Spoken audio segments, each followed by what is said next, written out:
मौसी के घर में उनके पति, सास ससुर के अलावा उनका एक देवर आशुतोष भी रहता था। मैं रात भर के थकान भरे सफर के बाद कानपुर स्टेशन पर पहुंची थी। मेरे मौसा जी मुझे लेने आए थे, उनके साथ कुछ मिनट में ही मैं मौसी के घर पहुंच गई। मौसी मुझे देख बहुत खुश थीं और मेरे स्वागत में उन्होंने तमाम पकवान बना रखे थे।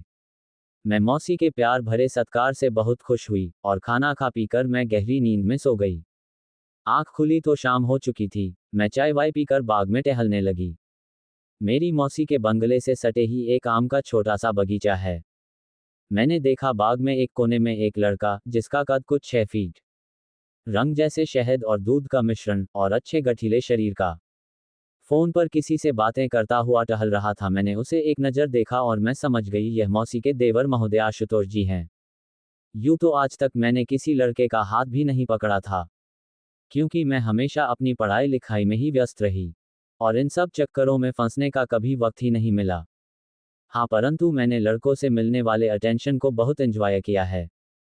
खैर, मैं वापस अपनी कहानी पर आती हूँ। मैंने उसे देखा और अचानक से मेरे हृदय में काम की वो जग गई। मेरी आंखों में कल्पनाओं का सागर उमड़ने लगा। अब मैं इस ताक में थी कि कब वह मुझे देखे। फिर मैंने एक तरकीब सोची। उस वक्त मैंने एक रेड टॉप और ब्लैक स्कर्ट पहनी थी। मैंने आसपास देखा तो उस वक्त बाग में मेरे और उसके अलावा कोई नहीं था। मैं सरपट बेधड़क एक पेड़ पर चढ़ती गई। उस पेड़ की बनावट कुछ ऐसी थी कि उस पर चढ़ना आसान थी। मेरी कोमल शरीर से कभी पत्तियां टकराती तो कभी कुछ छोटी शाखाओं से। अब मेरा वक्त आ गया था अपनी चाल चलने का। मैं जोर जोर से चीखने लगी, अरे कोई है, मुझे नीचे उतारो, मैं यहाँ फंस गई हूँ, कोई तो आओ मुझे उतार दो। 2 to 3 सेकंड में ही आशुतोष भागता हुआ आया। उसने मुझे देखा और पूछा, तुम ऊपर क्या कर रही हो? मैंने बोला, मैं तो आम तोड़ने आई थी। अब पेड़ पर चढ़ तो गई पर उतर नहीं पा रही, प्लीज उतार दो ना। और मैं रोने का नाटक करने लगी। आशुतोष ने 2 मिनट रुकने को बोला और लोहे की एक सीढ़ी लेकर आया। जिस टहनी पर मैं बैठी थी, उसने उस पर सीढ़ी को टिका दिया। मैं बोली, मुझे सीढ़ी से उतरना नहीं आता, तुम एक बार चढ़ के फिर उतर के बता दो। आशुतोष के चेहरे पर थोड़ी झुंझलाने जैसे भाव आए। फिर न जाने क्यों वह मुस्कुराकर सीढ़ी पर चढ़ गया। जैसे ही वह ऊपर आया और फिर नीचे उतरने को हुआ, मैं बोली, तुम उतरो और तुम्हारे बाद में उतरती हूँ। उसने बोला, एक वक्त पर 2 लोग सीढ़ी पर उतरोगे? तो मैंने कहा, देखते नहीं, लोहे की सीढ़ी है, 2 लोग का भार झेल लेगी। मैंने तो बस बहाना किया था कि वो नीचे उतरते वक्त दर्शन कर सके। वो सीढ़ी उतर रहा था, हवा मेरा साथ दे रही थी। जैसे ही 1-2 सीढ़ी बची, मैंने जानबूझकर पकड़ ढीली की और उसके ऊपर गिर गई। मैं जैसे ही गिरी, उसकी मजबूत हाथों ने मुझे पकड़ लिया। मैं झट से खड़ी हो गई और उसे धन्यवाद बोलकर दौड़ती हुई बंगले की तरफ भागी और अपने कमरे में चली गई। मैं अब उसकी पहल का इंतजार कर रही थी। मौसी खाना फ्रिज में रख कर गई थी। मैं किचन में गई तो देखा आशुतोष अपने हिस्से का खाना निकाल चुका है। मैं खाना लेकर जैसे ही डाइनिंग टेबल पर आई तो देखा कि आशुतोष वहां बैठा हुआ है। खाना वो खा चुका था और अब उठने ही वाला था। मुझे देख वह दोबारा बैठ गया। अब मैं थोड़ा शर्माने का नाटक करने लगी। आशुतोष ने बोला, एक बात कहूं, तुम शायद बगीचे में अपना कुछ भूल गई थी। और उसने मेरे सामने मेरी वो हवा में लहराई। ये सब हम लोग डाइनिंग टेबल पर कर रहे थे। तब मैंने कहा कि हाँ, गलती से भूल गई होंगी। तो मैं उसके हाथ से लेने लगी तो उसने कहा कि ऐसे नहीं मिलेगा। तो मैं पूछी, तो कैसे दोगे? तो उसने कहा कि मेरा कुछ फायदा होगा तब सोचूंगा। मैं भी उससे अधिक चालाक थी और इंतजार में भी थी। तो मैंने मुस्कुराते हुए पूछा, तो क्या चाहिए आपको? डॉट प्रश्नवाचक चिन्ह। तब आशुतोष बोला, वो, और इतना बोलकर इशारा किया। मैं समझ गई और अपना सर नीचे कर दिया, जो कि हाँ का इशारा था। फिर उस दिन हम दोनों ने क्रिकेट मैच खेला। आशुतोष तो आज के मैच में काफी फॉर्म में था और उस दिन उसने कुल 5 छक्के मारे, जो कि बाउंड्री से दूर तक गिरे थे। लेकिन मजा तो खूब आया। उस दिन के मैच का हम दोनों ने खूब लुत्फ उठाया और अगले मैच का समय निर्धारित करके हम लोग सो गए, क्योंकि थकन भी काफी अधिक हो गई थी और ये थकन मुझे काफी अच्छी लगी थी। मैं मौसी के घर में 1 महीना रही और इस दौरान कई बार मैच खेला था। नमस्ते दोस्तों, मेरा नाम मुस्कान है और मैं एक शादीशुदा महिला हूँ। मेरी उम्र 31 साल है। मेरी पति का नाम संतोष है, उसकी उम्र 43 साल होने वाली है। 31 साल की उम्र होने के बाद भी मैं आज किसी हीरोइन से कम नहीं लगती थी।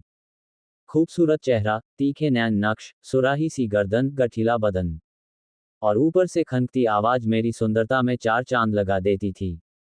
मैं खुद को सजने संवारने में कोई कोर कसर नहीं छोड़ती थी। मेरे पति संतोष ने जब मुझको पहली बार पर देखा था तो उसकी आंखें फटी की फटी रह गई थीं। जब 21 साल की उम्र में मैं दुल्हन बनकर ससुराल आई थी, तब गांव भर में मेरी खूबसूरती की चर्चा हुई थी। पास पड़ोस की बहुत सी लड़कियां हर रोज अपनी नई भाभी को देखने पहुंच जाती थीं।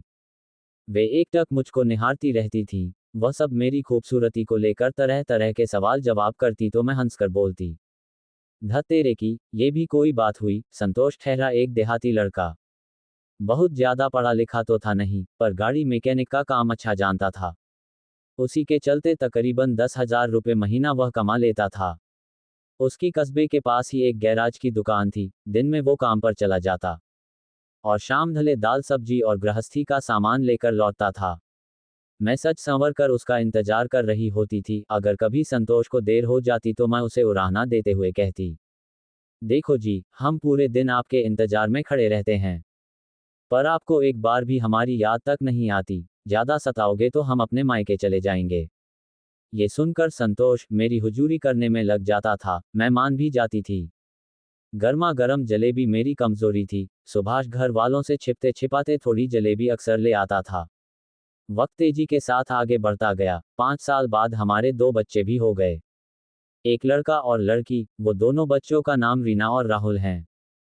फिर शुरुआत हुई उनकी पढ़ाई लिखाई की। गांव में बहुत अच्छे स्कूल तो नहीं थे, इसलिए मैंने संतोष को कस्बे में जाकर रहने के लिए राजी कर लिया। कस्बे में आकर संतोष पूरी तरह काम में रम गया। अब उसे पहले से ज्यादा मेहनत करनी पड़ रही थी।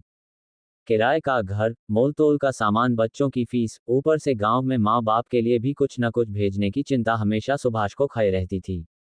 वह ओवर टाइम भी करने लगा था। अब जिंदगी की भागदौड़ में संतोष हौंफने लगा था। अब उसमें पहले जैसा जोश व ताजगी नहीं बची थी। दिन भर थके होने के कारण वह खा पी कर रात में जल्दी सो जाता था। उसके पास मेरी तारीफ करने के लिए न तो शब्द बचे थे और न ही समय बचा था। उन्हीं दिनों संतोष का दूर का रिश्ते का एक भाई मनोज काम की तलाश में उसके पास आया। वह एक कंपनी में नौकरी करने लगा और मेरे पास वाला ही कमरा किराए पर ले लिया। मनोज की ड्यूटी ज्यादातर रात में ही होती थी। वह आधे दिन आराम करता और बाकी दिन में अपने छोटे मोटे काम निपटा लेता। मुझसे उसकी पटरी खूब बैठती थी। खाली समय में हम दोनों खूब हंसी मजाक करते थे। मनोज मेरी तारीफ के पुल बांधता तो मैं मुंह में आंचल भर कर हंस देती थी। मनोज मेरी हंसी में कहीं खो जाता था। मनोज की अभी शादी नहीं हुई थी। वह मेरे चुलबुलेपन, रूप रंग और मेरी अदाओं का दीवाना हो चला था। मैं भी उसे छेड़ने का कोई मौका जाने नहीं देती थी।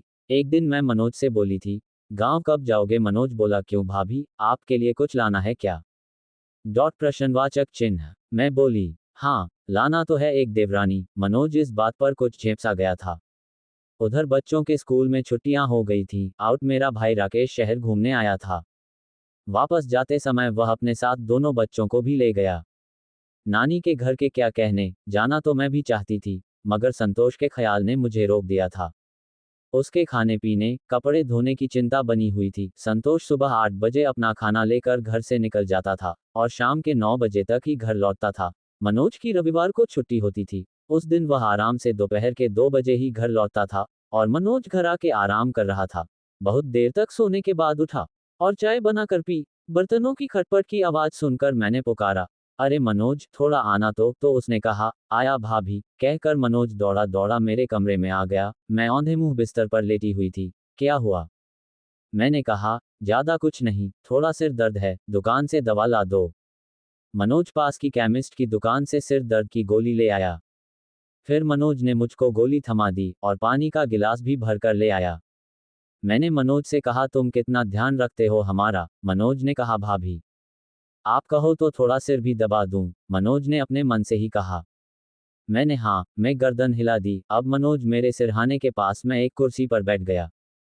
उसकी जादुई उंगलियां मेरे माथे पर थिरकने लगी। दवा के असर और मनोज की सेवा से मेरे माथे का दर्द तो बंद हो गया, मगर बदन में एक झुरझुरी सी दौड़ गई। अब एक अजीब सा खिंचाव मेरे मन में आ गया था। मैं बड़ी मुश्किल से खुद को रोक पा रही थी। मैंने बंद आंखों से ही कहा, ठीक है मनोज, तुम्हारा शुक्रिया। तब मनोज बोला, अरे शुक्रिया क्यों भाभी, मेरा हक बनता है। अपना भी तो कभी ना कभी ऐसा दिन आएगा। जब से यहाँ आया हूँ, मेरे सिर में आज तक किसी ने मालिश नहीं की है। आप पहले लड़का हो कि अपने मेरे सिर पे मालिश किए हो। तब मनोज बोला, भाभी कभी मुझे जरूरत हुई तो क्या आप मेरे सर दबाओगे क्या? मैं सोच में पड़ गई कि आखिर आज मनोज चाहता क्या है। मुझे अपना मन में बहुत अजीब अजीब महसूस आ रहे थे। बड़ी मुश्किल से मैं खुद को रोक पाई थी। फिर आग पानी का मिलन। क्या करे, मना भी नहीं कर सकती, मैंने खुद को वक्त के हवाले कर दिया। मेरी पतली लंबी उंगलियां मनोज के सिर में हलचल मचा रही थीं। वह धीरे धीरे सुध-बुध खो रहा था। उसने मेरी गोल-मटोल हथेली को पकड़कर चूम लिया। मैंने अपना हाथ खींचते हुए कहा, ये क्या कर रहे हो? मनोज ने कहा, यह मेरा शुक्रिया है भाभी। मैंने मुस्कुराते हुए कहा, बस इतना सा शुक्रिया। इसके बाद तो जैसे मनोज को छूट ही मिल गई। मैंने भी दिल में सोचा कि जो हो रहा है होने दिया जाए, क्योंकि शायद ये विधि का ही विधान है। उसके बाद 1 घंटे तक क्या हुआ? मैं होश में ही नहीं थी। 1 घंटे के बाद ही मुझे कुछ होश आया, तब तक बहुत ही शांत और हल्का-हल्का महसूस हो रहा था। आज मैं बहुत खुश थी। मनोज वापस अपने घर में चला गया, उसके बाद तो ये सिलसिला हर दिन चलने लगा। संतोष सुबह काम पर चला जाता, और फिर हम दोनों मैच खेलना प्रारंभ कर देते। मनोज से मैच खेलकर मैं अब बहुत ही ज़्यादा खुश थी, और हाँ, मैं तो मनोज उम्र बताना ही भूल गई हूँ।